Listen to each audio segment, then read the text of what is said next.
வந்து எல்லாருக்கும் நோட்ஸ் கொடுத்துருக்கேன். இந்த நோட்ஸ் வந்து stitching method and cutting method வந்து 14 பக்கத்துக்கு இருக்கு. ஓகேவா? அதனால பசங்க வந்து இந்த நோட்ஸை படிச்சுக்கிட்டே நீங்க வந்து பிளவுஸ் வரையறதை எங்களுக்கு எக்ஸ்பிளைன் பண்ணி சொல்லி கொடுங்கன்னு கேட்டிருக்காங்க. ஸோ அந்த மாதிரி முதல்ல நோட்ஸை படிச்சுக்கிட்டே நான் வந்து இந்த பிளவுஸை வந்து உங்களுக்கு போட்டு காட்டுறேன். நீங்கள் ஃபுல் கட்டிங் மெத்தடு ஃபுல்லாக வந்து நீங்கள் பார்த்து கற்றுக்குங்க. இந்த வீடியோ பார்த்தாலே நீங்கள் வந்து சூப்பராக வந்து வீட்டில் இருந்தே கூட நீங்கள் வந்து கட்டிங் கற்றுக்கலாம். ஓகேவா? அதனால இப்போ வந்து நாங்கள் அது மாதிரி போடுறோம், நீங்கள் பாருங்க. ஓகே, இப்போ ஃபர்ஸ்ட் ஒரு பேராகிராஃப் படிக்கிறேன், அதை எக்ஸ்பிளைன் பண்ணி துணியில போடுறேன். அடுத்து நெக்ஸ்ட் பேராகிராஃப் படிக்கிறேன், அப்போ கரெக்டாக இருக்கும். ஓகேவா? இப்போ ஃபர்ஸ்ட் எடுத்த உடனே நம்ம பிளவுஸ் போடுறோம்னா நம்ம வந்து கரபாகம் நம்ம முன்னாடி வைக்கணும். எப்பவுமே இந்த பக்கம் இருக்கிறது நம்ம போடக்கூடாது. ஒரு துணிக்கு வந்து கரபாகம்ன்றது 2 இருக்கும். பார்த்தீங்களா? இந்த பக்கம் ஒன்று, அந்த பக்கம் ஒன்று. இந்த கரையை தான் நம்ம முன்னாடி போட்டுக்கணும். First point. செகண்ட் பாயிண்ட், இது வந்து நல்ல பக்கம் கெட்ட பக்கம்ன்றதை மார்க் பண்ணுவோம். இதனால கெட்ட பக்கம் நம்ம வந்து தையல் போடணும். ஆனால் கட் பண்ண பிறகு நல்ல பக்கம் கெட்ட பக்கம் நம்மளுக்கு தெரியாது. அது எப்போ டிசைன் இருந்தால் தெரியும், நம்ம பிளெயின் தான் பண்ணுவோம். அப்போ நீ தோச்சு போட்டனா அது வெளுத்து போயிடும். அதனால ஃபர்ஸ்ட் மார்க் பண்ணோம்னா நீ தைக்கும் போது அந்த மார்க்கிங் எங்க இருக்கோ அந்த பக்கம் தான் தையல் போடணும். ஓகேவா? இப்போ இதுதான் கெட்ட பக்கம். பிரிண்ட் இருக்கும் பிளவுஸ் பிட்ல, அதுதான் அந்த பிளவுஸ் பிட் எடுறாங்க இருக்கிறது. இப்போ நான் லைனிங் வைக்கிறேன், அதனால நான் லைனிங் தான் போடுறேன். இந்த பாருங்கடா, இதுதான் பிளவுஸ் பிட். இப்போ நம்ம கடையில் வாங்கணும்னா பாருங்க அந்த மாதிரி பிரிண்ட் இருக்கு. பார்த்தீங்களா? பிரிண்ட் இருக்கிறது நல்ல பக்கம். யாரையும் நம்ம வந்து இந்த எல்லாரும் சொல்லுவாங்க இங்க தொண்டி பாரு, அதெல்லாம் வேண்டாம். பிரிண்ட் இருக்கிறது நல்ல பக்கம், பிரிண்ட் இல்லாதது கெட்ட பக்கம். ஸோ நீ என்ன பண்ணணும், ராட்சசி மாதிரி போடக்கூடாது. அழகா ஒரு டிக், அவ்வளவுதான். கொஞ்சம் பெருசா ஒவ்வொரு பாக்ஸ்லயும் போட்டு விட்டுறணும். இது வந்து செகண்ட் ஸ்டெப். ஓகேவா? அதுக்கு அடுத்து இப்போ சில பேருக்கு டவுட் வரலாம், இது வந்து நீங்க பிட்டு வாங்கிருக்கீங்க, நாங்க பீஸ்ல இருக்கோம், அப்ப என்ன பண்ணுவீங்கன்னு கேட்பாங்க. அந்த மாதிரி இருக்கிறவங்க இது பாத்தீங்களா, இது பள்ளமா இருக்கு பாத்தீங்களா, இதுதான் கெட்ட பக்கம். இந்த மேல வந்து சென்டர் பாயிண்ட்ல இருக்கிறது தான் நல்ல பக்கம். இதுவும் நீங்க பார்த்துக்கலாம். இப்ப லைனிங்க்கு வந்து நம்ம கெட்ட பக்கம் நல்ல பக்கம் போட வேண்டிய அவசியம் கிடையாது, அதனால நான் போடல. அடுத்த ஸ்டெப்பு போறோம் நம்ம. இதுதான் செகண்ட் ஸ்டெப். தேர்ட் ஸ்டெப்பு படிச்சு காட்டுறேன் பாருங்க. முதலில் துணியை தரைப்பகுதியை நம் முன் வைக்க வேண்டும். பிறகு துணியை நல்ல பக்கம் கெட்ட பக்கம் குறிக்க வேண்டும். அளவு ஜாக்கெட்டை எடுத்து அதனுடன் இடுப்பு சுற்றளவை அளந்து 11 இன்ச் கூட்ட வேண்டும். அதை பாதியாக பிரித்து கரை பாகத்தில் இருந்து குறிக்க வேண்டும். அதை 2ஆக மடிக்க வேண்டும். புரியுதா? அடுத்து அப்புறம் பண்ணலாம். ஃபர்ஸ்ட் வந்து என்ன சொன்னேன், இடுப்பு சுற்றளவு அளவு எடுக்கிறோம், அதுக்கு 11 இன்ச் கூட்டுறோம், கொஞ்சம் கொஞ்சமா அளவு எடுக்கிறோம். அப்படியே ஃபர்ஸ்ட்லேருந்து பிடிச்சிட கூடாது. ஓகேவா? ஜஸ்ட் இப்படி பிடிச்சி எடுக்கணும். ஒரே மாதிரி எடுத்துட்டோம்னா தப்பாயிடும். சரிங்களா? அவ்வளோதான். இப்போ வந்து இது வந்து எவ்வளவு இருக்கு, 33 இருக்கு. 33 + 11 44. 44 பாதியை பிரிச்சா 22. 22 இன்ச் அளவு எடுத்து அப்படியே மடிச்சிடுங்க.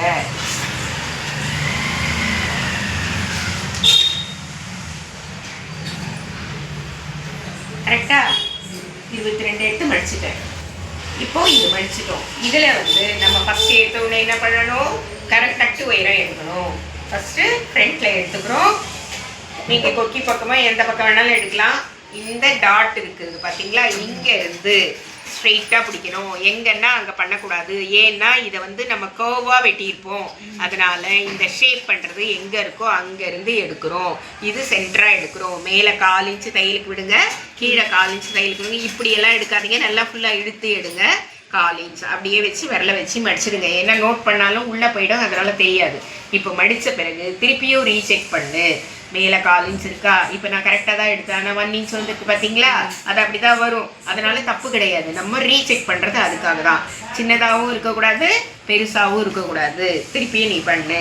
மேலே 4 இன்ச், கீழே 4 இன்ச். கரெக்டாக இருக்கா?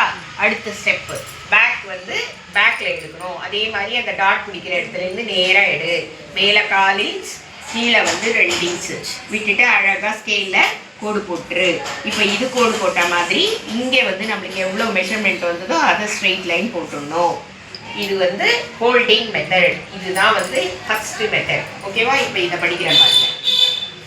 இரண்டாக துணியை மடிக்க வேண்டும். அடுத்து முன்பகுதியில் இருக்கும் கட்பகுதியை ஷேப்பிலிருந்து நேராக பிடித்து மேல் பக்கம் கீழ்ப்பக்கம் 1/4 இன்ச் தையலுக்கு விட்டு அளவு எடுத்து மடித்து போட்டு பிறகு பின் உயரம் அளவெடுத்து மேல் பாகத்தில் 1/4 இன்ச் விட்டு கீழ்பாகத்தில் 2 இன்ச் துணியை மடித்து தைப்பதற்கு விட வேண்டும். அதை சதுரமாக மார்க் செய்ய வேண்டும். இதோட முடிஞ்சிச்சு. ஓகே. அடுத்து குறிக்கும் முறை.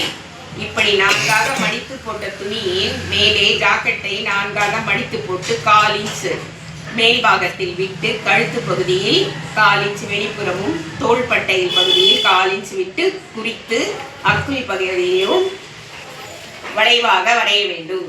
இதை நான் உங்களுக்கு நோட்ஸில் இப்படி கொடுத்துருக்கேன். நான் இப்போ உங்களுக்கு ஷார்ட்கட் மெத்தட் சொல்லித்தரேன்.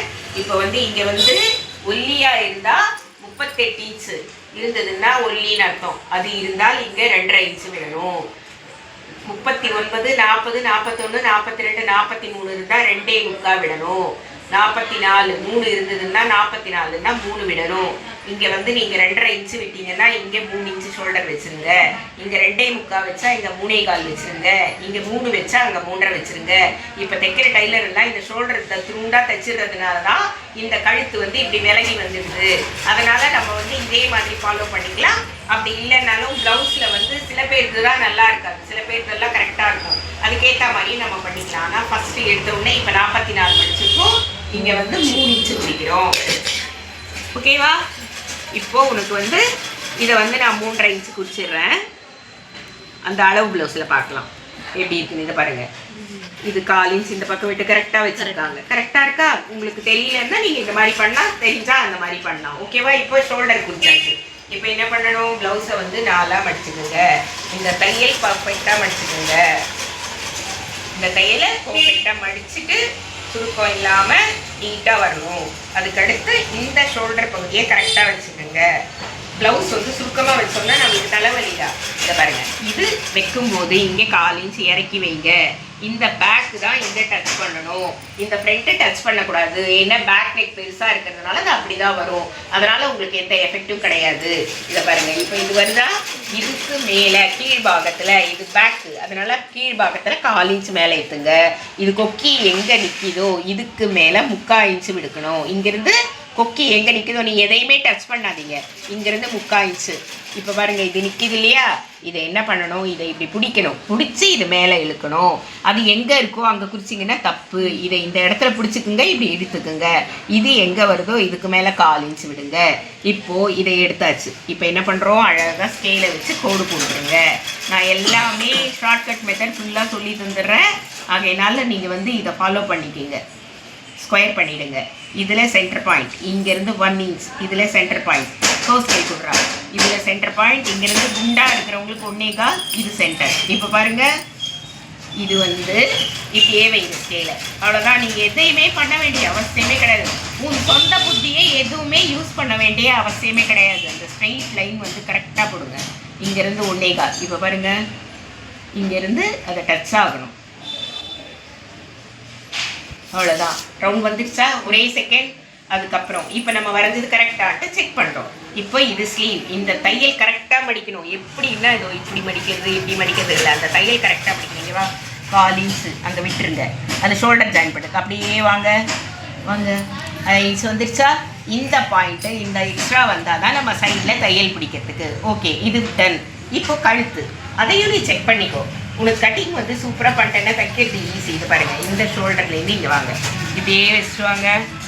பார்த்தீங்களா? கொஞ்சம் பெருசாக இருக்குது. அப்போது கழுத்து பெருசாக இருக்குதுன்னு அர்த்தம். இப்போவே பெருசாக இருந்தால் கட் பண்ணால் திருப்பி பெருசாகிடும். அப்போ என்ன பண்ணணும்? ஜஸ்ட் எவ்வளோ கொஞ்சம் ஊண்டு தான் பெருசாக இருக்குது.